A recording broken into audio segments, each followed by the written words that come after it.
উত্তরায় বিমান বিধ্বস্তের ঘটনায় সঠিক নিহতের তথ্য নিয়ে কর্তৃপক্ষের তালবাহানা সহ গভীর রাতে উচ্চ মাধ্যমিক পরীক্ষা স্থগিতের ঘটনায় রংপুরের সাধারণ শিক্ষার্থীরা বিক্ষোভ করেন।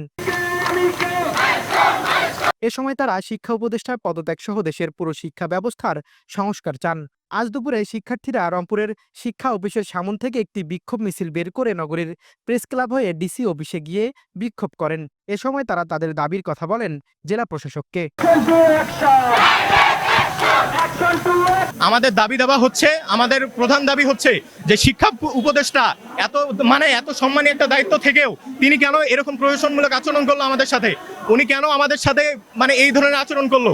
এইচএসসি পরীক্ষার্থী আমরা যারা আছি তাদের কি আমাদের কি আবেগ নাই? আমাদের কি কষ্ট হয় না? আমাদের কি হৃদয় নাই? কেন বারবার এরকম করা হয় আমাদের সাথে?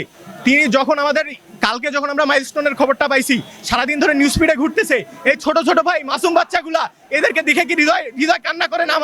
আমরা এইচএসসি পরীক্ষার্থী, আমাদের হৃদয় কান্না করে না? এক পরীক্ষার চাপ, আমাদের মানসিক চাপ আছে, তার উপর যদি এই হৃদয় বিতরক ঘটনাটা দেখি, আমরা কিভাবে পরীক্ষার প্রিপারেশন নিতে পারতাম? আর সেই বারবার বলার পরেও ওনাদের কোনো ওনাদের টনও কি নড়ে না। শেষ পর্যন্ত রাত 9টার সময় 10টা বাজে 11টা বাজে তখন পর্যন্ত ওনাদের কোনো টনক নড়ে না, বলে যে এক্সাম হবেই। ভাই, আমাদের আবেগের কি কোনো দাম নাই? আমাদের কি সিদ্ধান্তের কোনো দাম নাই? শেষ পর্যন্ত কেন অ্যাডটেকের ভাইয়ারা যখন ওনাদেরকে জিজ্ঞেস করছে যে পরীক্ষাটা পেছানো উচিত, সকলে বলছে, যারা আমাদের অনলাইনে পড়ায় সকলে বলছে পরীক্ষাটা পেছানো উচিত। শিক্ষা সচিব কি বলছে জানেন? শিক্ষা সচিব বলছে যে এইচএসসি পরীক্ষার্থীদের কি শিক্ষা উপদেষ্টা যদি গতি ধরে রাখতে না পারে তাইলে জায়গাটা ছেড়ে দেখে আমরা নতুন কাউকে চাই। ভাইয়া, প্রথমত আমাদের শিক্ষা ব্যবস্থায় কোনো সংস্কার নাই, আমরা সংস্কার চাচ্ছি। 1 বছরও আমরা কোনো সংস্কার পাইনি, আমরা সংস্কার চাচ্ছি। দ্বিতীয়ত মাইলস্টোনের ঘটনাটা, এটা একটা দুর্ঘটনা হওয়ার পরেও কেন আমাদের থেকে লাশ হাইড করা হবে? কেন আমাদেরকে লাশের সংখ্যা নিয়ে তদন্তে নামতে হবে? কেন আমাদেরকে জানানো হবে না সঠিক সংখ্যা? জানানো কি উচিত না তাদের? এটা যদি ষড়যন্ত্র হতো তাহলে আমাদের মেনে নেওয়া যেত যে এটা লাশের সংখ্যা তারা আমাদের থেকে হাইড করতেছে, এটা আমরা মেনে নিতাম।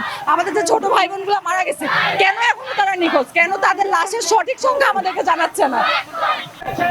আমরা আসলে আমাদের শিক্ষা উপদেষ্টার পদত্যাগ চাই। তিনি কত বড় মেরুদণ্ডহীন মানুষ আমরা কালকে দেখতে পেয়েছি। কত মেরুদণ্ডহীন মানুষ কালকে আমরা দেখতে পেয়েছি। তিনি রাত 3টার সময় স্টুডেন্টদের জানিয়েছে, তাও আবার তার হাত পা ধরতে হয়েছে নানা উপদেষ্টা তার বাসায় পর্যন্ত গিয়ে তার কাছ থেকে সেই নিউজটা কালেক্ট করেছে যে আমাদের এইচএসসি পরীক্ষা বন্ধ করা হবে। কিন্তু আমার প্রশ্ন হচ্ছে, আপনার কি বিবেক নাই? আপনি দেখলেন না যে আমাদের মাইলস্টোনের কত ভাই বোন মারা গিয়েছে? আপনি সেই রাষ্ট্রীয় শোকের একটা দিনে কিভাবে পরীক্ষা নিতে চান? তার উপর বড় কথা হচ্ছে, আমরা আমাদের মাইলস্টোনের যে ভাই বোনরা মারা গিয়েছে তার সঠিক মৃত্যুর সংখ্যা চাই। আমরা এখন পর্যন্ত জানি না, মোটামুটি 24 ঘন্টা হয়ে গেছে, কিন্তু আমরা তারপরে জানি না যে কতজন মারা গিয়েছে। কেন আমাদের কাছ থেকে এটা লুকানো হচ্ছে? আকাশ চন্দ্র পাপ্পু, দেশ নিউজ BD 24।